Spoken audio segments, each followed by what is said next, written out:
Below. Yan ang ating glutinous rice flour. Gumamit ako ng 400 grams. And this is a half. So, ano natin para hindi siya magdikit-dikit. Ito na yung mga nagawa ko.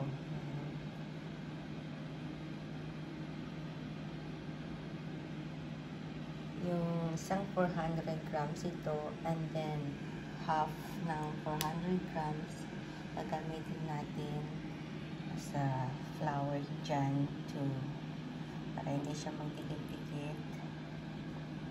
Pero roll ko yung nagawa ko. So, gawa tayo na bilo.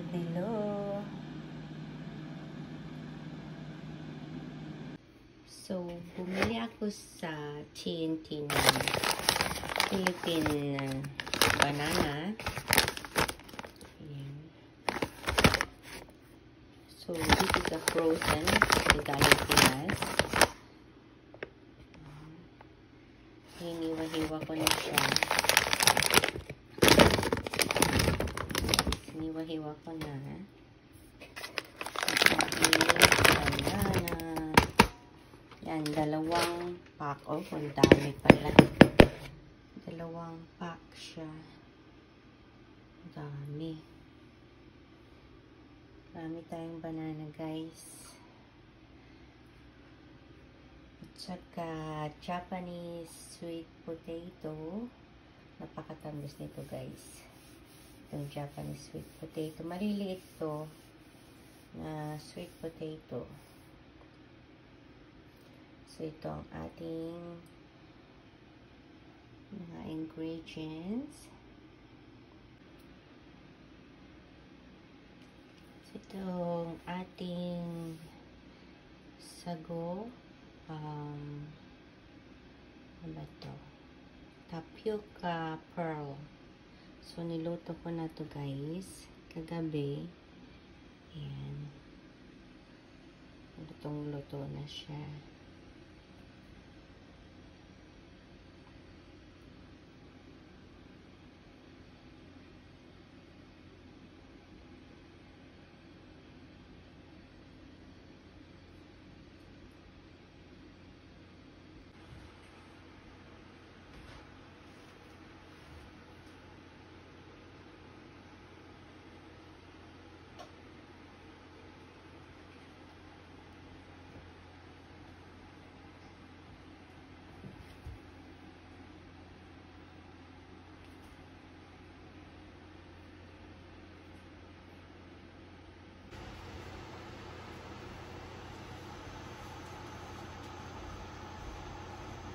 Binuboil na natin ang ating coconut milk. Linagyan ko lang ng 2 coconut milk na lata. Tsaka coconut cream. Ayan. And sugar. White sugar, guys. So, binuboil natin. Itong malaki kasi kulang yung maliit. Dami kong ingredients. Yan po, nilagay na natin lahat ng ating ingredients. Ayan.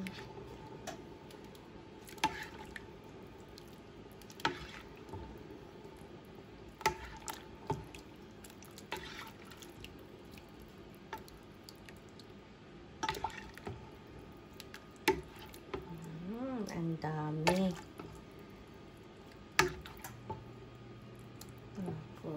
Super dami, guys. Tayo natin maluto yung glutinous flour. Ayan. Bibigyan ko yung mga ka-work ko. Kasi madami to, guys. Ayan. Kain tayo ng bilo-bilo. Ipalot ko. Palalagay ko lang. Let it boil. Itakpan ko muna. So, ito na, guys, yung ating ating bilo-bilo. Ayan. Let's eat, guys.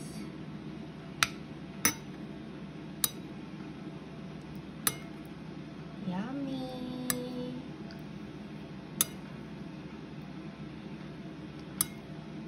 This is my favorite. Nakakataba itong coconut milk.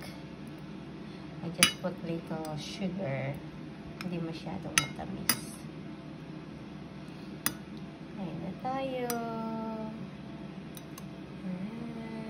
Thank you guys for watching. Kainan na.